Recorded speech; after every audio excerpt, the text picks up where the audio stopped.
Bate-papo político com jornalistas Luzenor de Oliveira e Beto Almeida. Os estudos do governo federal para a volta do programa de redução de jornada e salários e suspensão de contratos de trabalho avançam. A medida preserva milhões de empregos, ajuda empresas e trabalhadores a atravessarem a pandemia.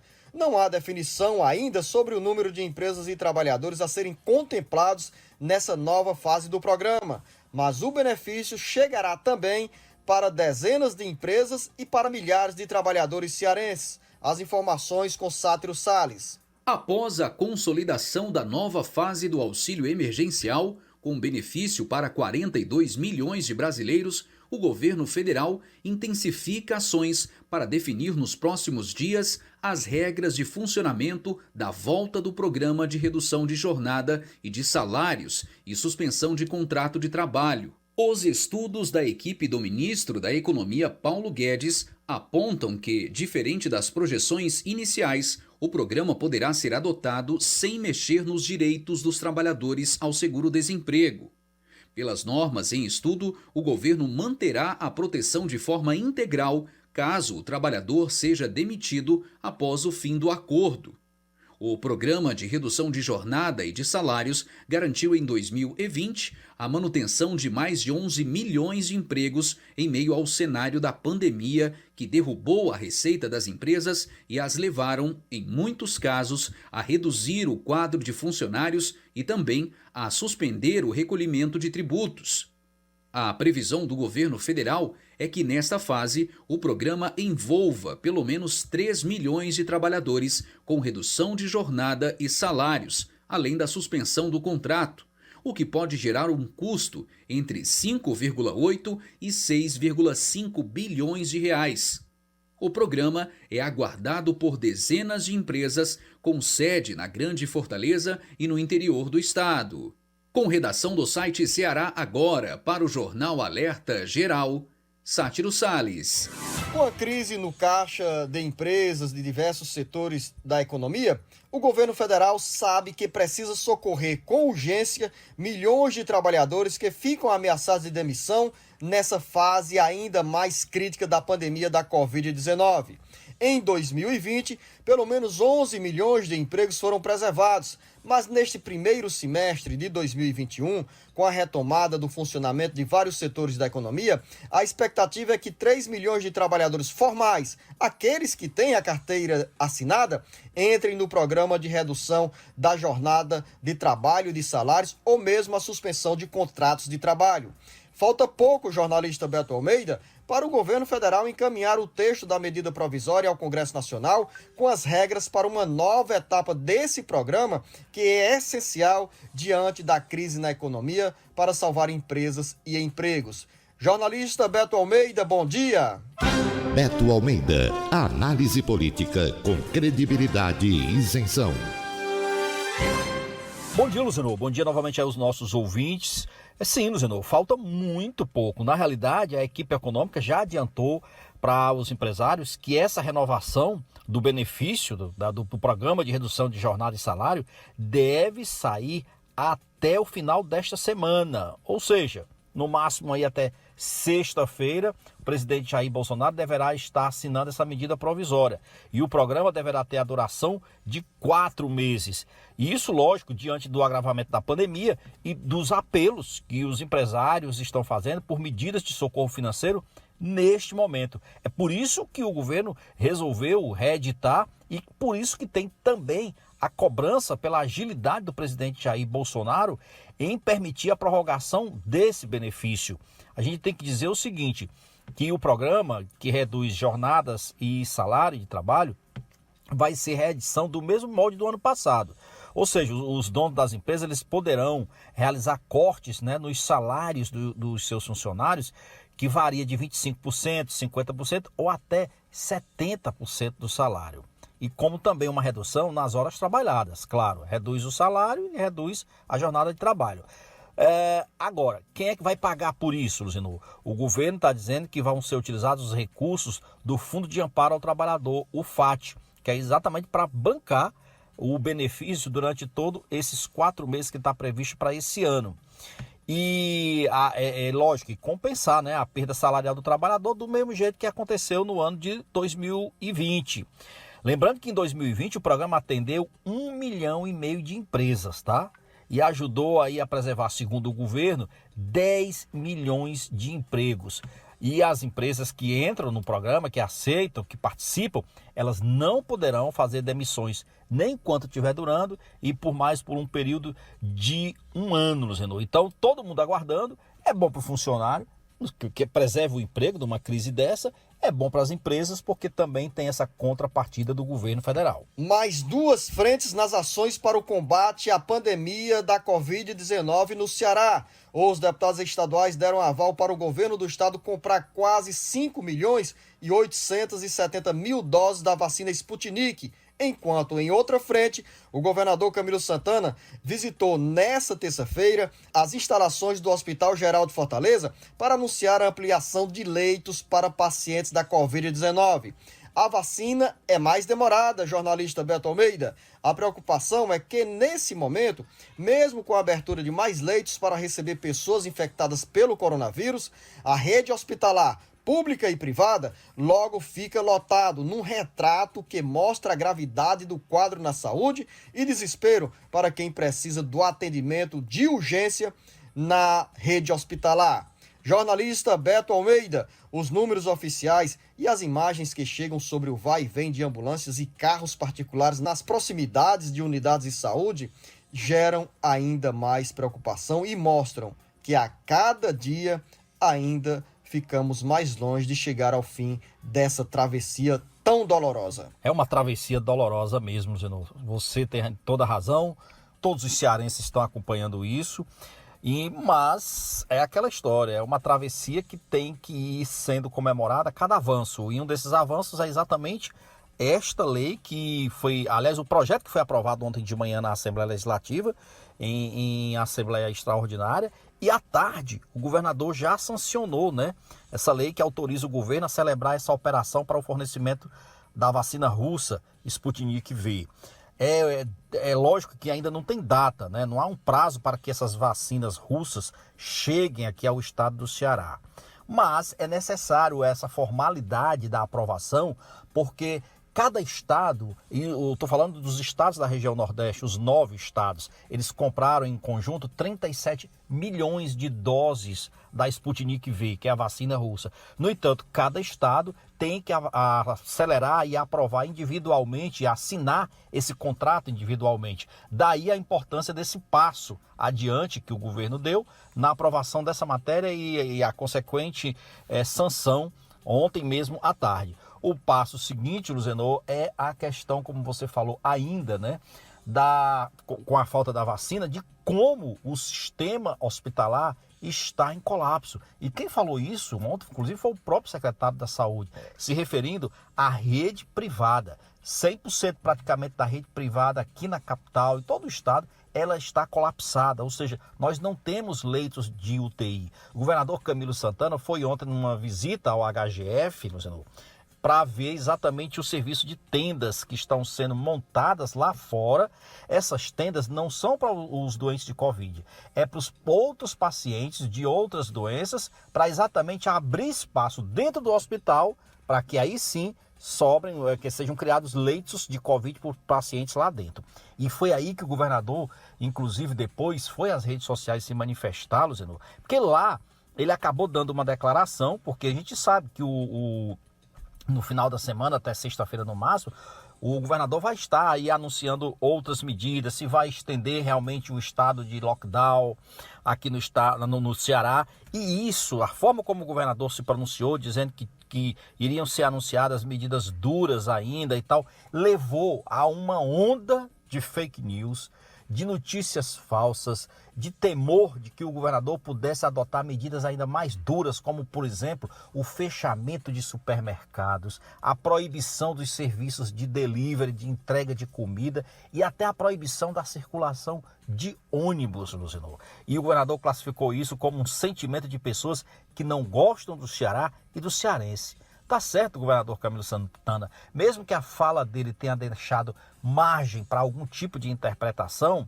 ainda assim não justifica a criação de notícias falsas, levando desinformação e temor aos cearenses num momento como esse. Daqui a pouco, dentro do bate-papo político, mesmo com as preocupações voltadas ao combate à pandemia, a agenda eleitoral de 2022 está antecipada, com movimentos de lideranças políticas e partidárias e também de pré-candidatos ao Palácio do Planalto. Daqui a pouco.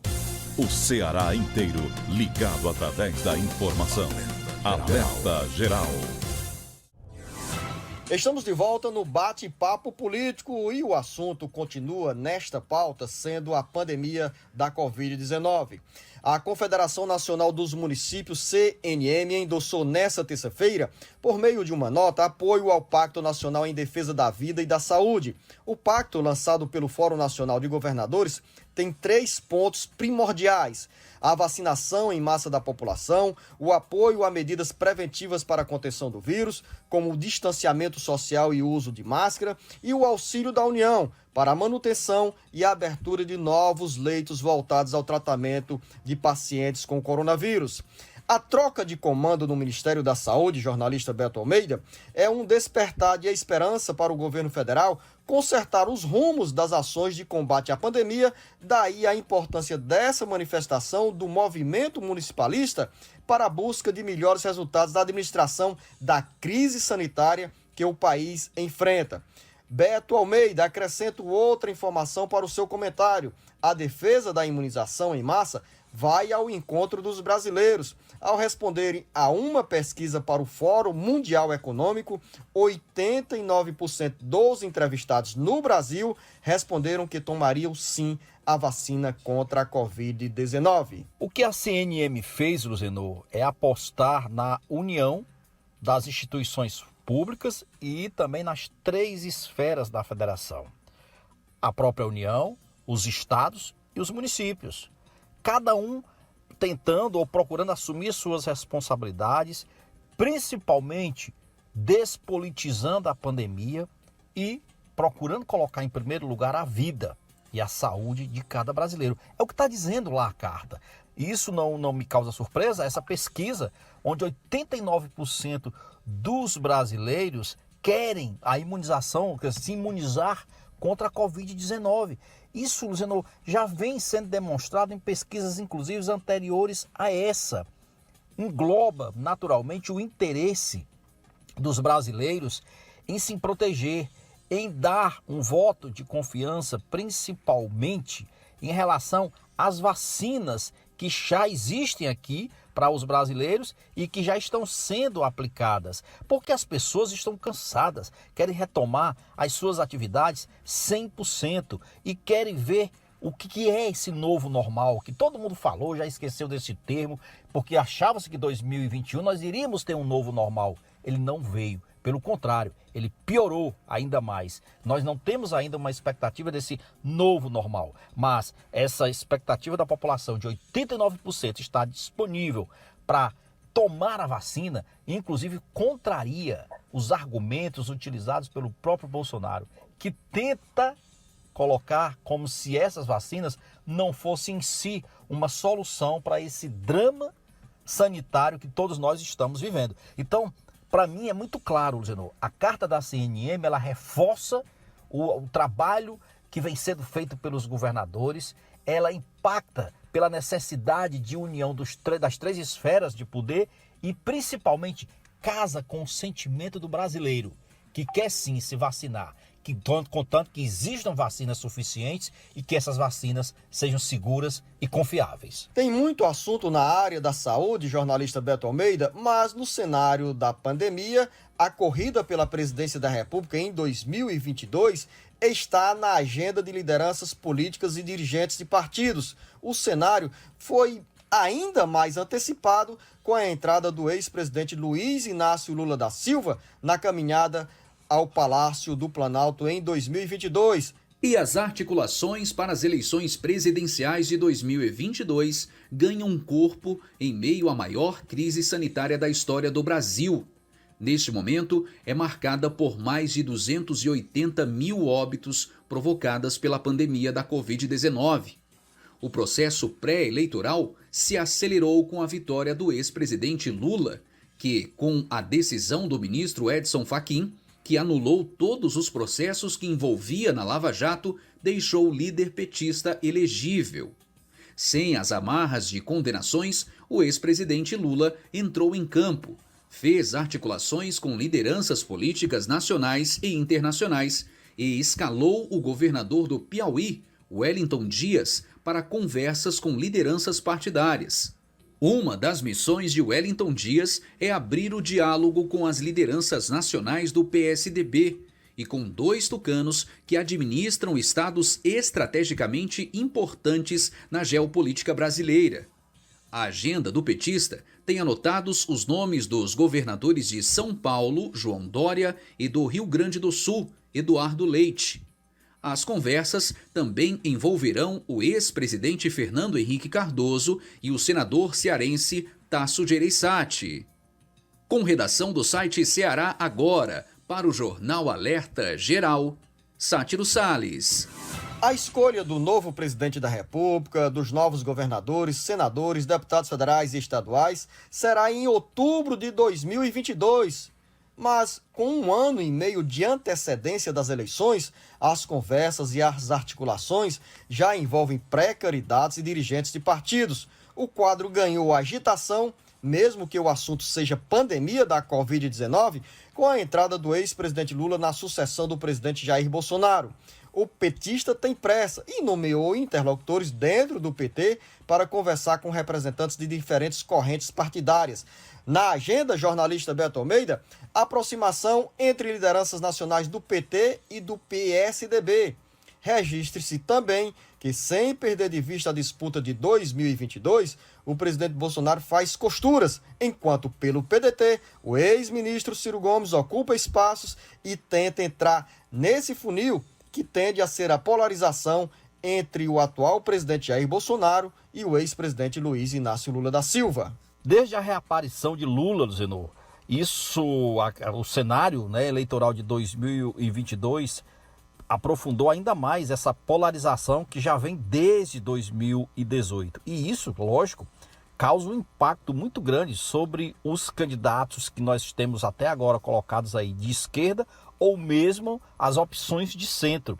E, lógico, tornou mais difícil a disputa para o Palácio do Planalto. As articulações estão acontecendo, no entanto, a gente pode dizer o seguinte, que o cenário ainda é muito indefinido para essa corrida eleitoral. Só para a gente ter ideia, por exemplo, existe o entendimento de que hoje o cenário para as candidaturas de esquerda, com a presença de Lula, mesmo que não disputando, é algo muito difícil. Então, assim, vão ter que suar bastante os que estão hoje aí no espectro da esquerda, como também os de direita. Por isso que tem tantas conversações e tantas articulações ocorrendo. Você citou aí, por exemplo, numa reaproximação, ou pelo menos num discurso de reaproximação que há entre PSDB e PT. O Dória já não é mais aquele pré-candidato certo, definido como um nome que poderia surgir aí das hostes tucanas para enfrentar Bolsonaro em 2022. Aliás, a entrevista do ex-presidente Fernando Henrique Cardoso ontem, entrevista exclusiva aí ao portal UOL, deixa muito claro isso. Ele lamenta essa polarização. Ele coloca que essa polarização ela não é boa, mas diz que se o país caminhar para uma situação como esta, onde exista, por exemplo, apenas um candidato do PT, seja Lula, seja Haddad, e do outro lado Bolsonaro, ele diz que vota no menos ruim. Ou seja, se sobrar apenas estas opções, ele vota no menos ruim, no caso, votaria no PT. Seja Lula, seja o Haddad. Então mostra claramente o cenário difícil, ainda indefinido, e que vai depender muito das soluções que estão sendo dadas nesse momento para a pandemia, para a economia, para o aprofundamento das mudanças de reformas que estão sendo aguardadas em votação no Congresso Nacional, de como o presidente Bolsonaro vai se comportar ainda nesse período agora de pouco mais de 1 ano que resta até chegar ao período eleitoral, ou seja, tem muita coisa para acontecer aí. A agenda política que passa pela representação do Ceará em Brasília. O deputado federal Danilo Forte assume o comando da frente parlamentar que irá discutir novos investimentos no setor de energias renováveis. As informações com Carlos Alberto. O deputado federal Danilo Forte, do PSDB, foi escolhido para presidir a Frente Parlamentar pelas Energias Renováveis, a ser lançada nesta quarta-feira, às 11 horas, em Brasília. O movimento reúne deputados de todos os estados do Brasil e, segundo Danilo Forte, tem como objetivo discutir as políticas para energias renováveis no país e estimular mais investimentos no setor que tem grande potencial de crescimento. Abre aspas. Temos algo que consegue reunir uma política de meio ambiente com uma excelente política de geração de empregos e renda. Aqui no Nordeste, somos testemunhas dessa nova realidade, fecha aspas, expôs Danilo Forte, que tem acompanhado o surgimento e a ampliação de parques de energias eólica e solar em estados da região Nordeste. O Ceará é um dos estados nordestinos que tem atraído expressivos investimentos nessa área. Segundo Danilo Forte, a frente parlamentar é bem diversificada. Isso demonstra que a energia renovável é uma coisa plural e que unifica o Brasil. O Brasil quer crescer, quer desenvolver e o Brasil precisa romper com a pauta do passado e do atraso. Disse o deputado Tucano que, após o lançamento da frente parlamentar, comandará debates para a definição de uma agenda com seminários virtuais sobre os novos caminhos das energias renováveis no país. Com redação do Ceará Agora, para o Jornal Alerta Geral, Carlos Alberto. Jornalista Beto Almeida, e ainda na agenda do bate-papo político e também da Câmara Federal, do Congresso Nacional, da Assembleia Legislativa, o que pode se colocar como destaque nesta quarta-feira, nesta agenda política, Beto? Luzenor de Oliveira, olha, as casas legislativas, o ambiente político, num debate não fala outra coisa que não seja a Covid e as medidas que estão sendo adotadas no combate à pandemia. E aí a gente não pode deixar de citar aqui a recomendação que o Ministério Público aqui do Ceará está fazendo para 85 prefeituras.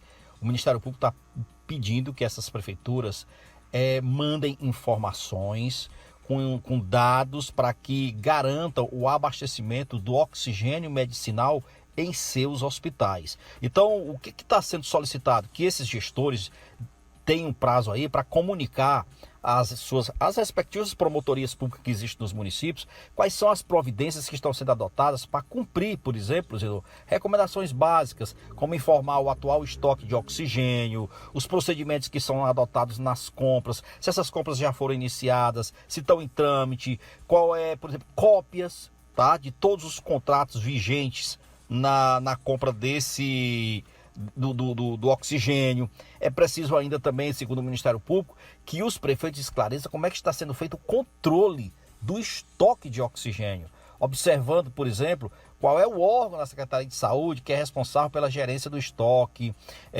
como é que se dá esse controle, se isso se dá nos hospitais, se dá nas UPAs, qual é o fluxo de informação. O Ministério Público quer, na realidade, um apanhado sobre como os gestores, os prefeitos, estão fazendo para garantir que não falte oxigênio. Porque no entendimento aqui do Ministério Público, a questão é de gestão mesmo. O Ceará não tem como faltar esse oxigênio. Tem uma questão, por exemplo, os municípios se embasavam, por exemplo, e compravam em tempos normais para 2 dias, para 5 dias. Só que nós estamos vivendo um tempo de pandemia. Então eles pedem que seja feito, por exemplo, uma compra que se planeje pelo menos para 10 dias, coisas desse tipo. Então é boa, aliás, essa iniciativa do Ministério Público, para que os municípios e os seus gestores também se sintam pressionados em ter mais organização na gestão desses recursos que estão sendo adquiridos. Já estamos na reta final do bate-papo político. Ainda tem tempo para você, Beto Almeida. Olha aí, Luciano, na iminência já de se ver aí finalmente o pagamento do auxílio emergencial, a Caixa Econômica Federal divulgou que já está orientando os usuários delas a fazerem a atualização dos seus dados cadastrais por meio daquele aplicativo Caixa Tem. Então, desde ontem, por exemplo, já estão abertos a possibilidade de realizar cadastro para quem nasceu no mês de fevereiro. Só para lembrar, o Caixa Tem é aquele aplicativo básico que os beneficiários do auxílio emergencial, da poupança social, digital, e que também fazem o saque do fundo de garantia, por exemplo, que eles utilizam esse aplicativo, né, para receber seus dinheiros. O dinheiro que vem, inclusive, do auxílio emergencial. Então, a orientação é essa, que a atualização seja feita e somente pelo celular. Não precisa procurar nenhuma agência da Caixa Econômica.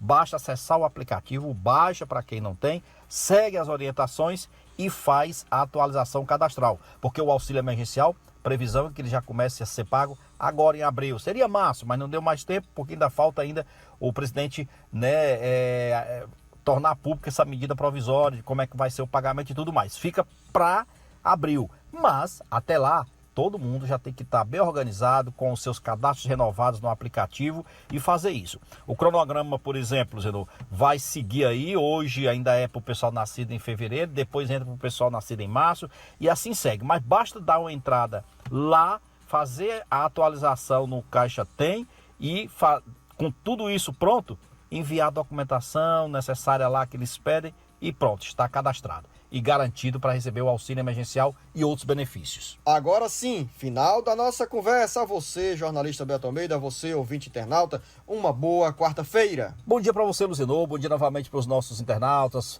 os nossos ouvintes. A gente se despede desejando uma quarta-feira bacana para todo mundo e nós estaremos aqui de volta amanhã, se Deus quiser. Beto Almeida e Luzenor de Oliveira, uma informação antes do intervalo, encerrando aqui o bate-papo. Os erros na administração da pandemia da Covid-19, que até o momento registra mais de 282 mil óbitos, derrubam ainda mais os índices de popularidade do presidente Jair Bolsonaro. Uma pesquisa do Instituto Datafolha, publicada nesta quarta-feira, aponta que para 54% dos brasileiros, a atuação de Bolsonaro nas ações de combate à pandemia é ruim ou péssima. É o maior índice de rejeição do chefe da nação registrado desde o mês de março de 2020, quando começou a crise sanitária. Outro dado da pesquisa mostra que entre os entrevistados, 43% apontam o presidente como o principal culpado pela fase aguda da pandemia. Os governadores dos estados que entraram na linha de frente para a adoção de medidas que garantissem mais proteção à saúde da população são vistos como culpados por 17% dos brasileiros, enquanto para 9% os responsáveis pela crise na saúde são dos prefeitos. A rejeição é pouco maior em relação ao levantamento anterior, 48%, realizado nos dias 20 e 21 de janeiro, ficando de acordo com os dados técnicos da pesquisa dentro da margem de erro, que é de 2 pontos para mais ou para menos. Pelos números da nova pesquisa, apenas 22% dos entrevistados consideram a gestão ótima ou boa. O índice anterior era de 26%. O percentual de brasileiros que consideram a administração regular era de 25% e agora ficou em 24%. De acordo com a pesquisa, 1% dos entrevistados não opinou. O Instituto Datafolha entrevistou por telefone 2.023 pessoas entre segunda e terça-feira. O Ceará inteiro ligado através da informação. Alerta Geral.